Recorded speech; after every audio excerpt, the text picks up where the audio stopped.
Hi there and welcome to another video from Wheels Motorcycles. This week we're going to be saying goodbye to a host of models, all being dropped by manufacturers to make way for the new 2017 Euro 4 regulations. It's goodbye to things like the CBR600, but is it all bad news or is it going to be the start of something great?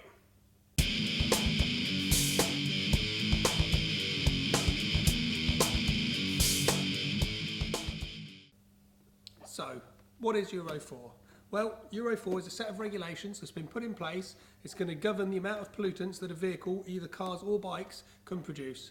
It comes into force January the 1st, 2017. There are a few things to it, but one of the things for motorcycles is the amount of carbon dioxide it produced per kilometre is virtually being cut in half, and also that goes for the hydrocarbons produced as well from the bike. Some other changes we're going to see is the bikes are tested, obviously at production, and then they go through a long-term, a 20,000 kilometre running period, at which point they're retested and they still must meet that low emission. So that's obviously going to be a strict for them to meet. They also have on board something called an OBD. Every bike must have this. It's an onboard diagnostic system. It's quite basic at the moment, but in 2020 we're going to go to Euro 5 and it's going to be a lot stricter there as well. Essentially what that's going to do is it's a monitoring system for the bike and will show up if there's any faults in the fueling system and obviously anything that's going to prevent it from meeting the criteria of the emissions. So what does all this mean to you as a biker? Well, to put all these changes into the current bikes would cost millions of pounds. So all of the manufacturers have for a few years been working on new Euro 4 models, all of which are going to be obviously launching now and into the spring and into the summer next year. But it does mean that they are all dropping a lot of bikes. The CBR600 is no more as of 2016. The sports engines are particularly hard to get into the Euro 4 category, so that's why we're going to see, a few of them disappear. The CBR600's been with us since 1987, the original jelly mould, not the prettiest bike, but a few people will have memories of those. Steel frames turned into alloy frames, carbs turned into injection. The RR edition, as we have a nice example here, was launched in 2003. Been going strong all the way through, and obviously to the 2016 RA we have behind us. I've got fond memories of the CBR600s both on the road and the track, and I know it's going to be a sorely missed model. But unfortunately that's just the start, because it's a big old cull going on this year, so let's have a look at some of the other bikes that we're saying goodbye to.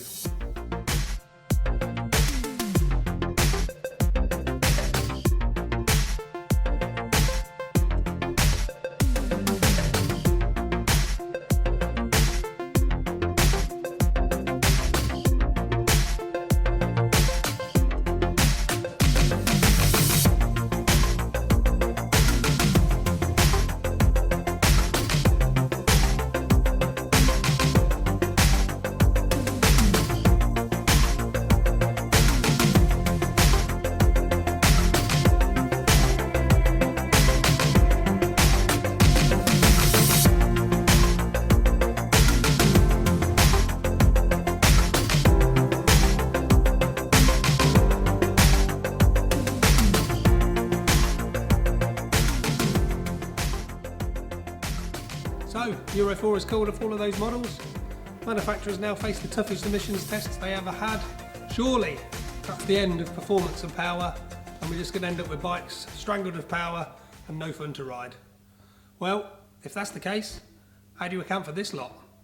The new 2017 GSXR 1000. This bike is pitched as the most powerful litre sports bike in its class. It produces a massive 199.2 brake horsepower. I'm a huge Suzuki fan myself. I'm so excited genuinely for this bike's arrival. I reckon this bike is going to surprise a lot of people with its all-round performance, and you know what? It could quite possibly be the bike of the year. And what about this, the new 2017 CBR 1000 RR Fireblade? There's some specs here for the SP version. Power up by 11 brake horsepower to a claimed 189. It's got the lightest wet weight claim in the class at 196. That's 14 kilograms lighter than the outgoing blade. I mean, imagine carrying a rucksack full of 14 bags of sugar and then dumping it. How much better is that going to feel then? The electronic crazy as well. Ride-by-wire, wheelie control, traction control, rear wheel lift control, cornering ABS and ride modes. Amazing looking bike. And this is certainly going to be one to watch for in 2017. But it's not just sports bikes to get excited about. What about this little lot?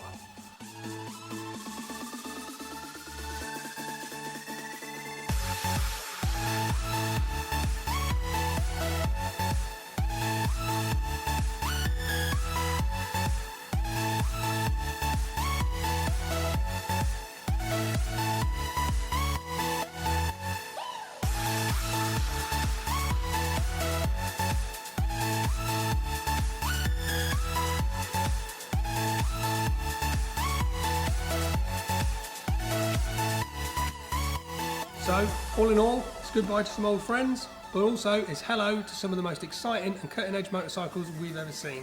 2017 is definitely going to be a good year to be a motorcyclist, so please stay tuned to the channel. If you like what we're doing, drop us a like and subscribe.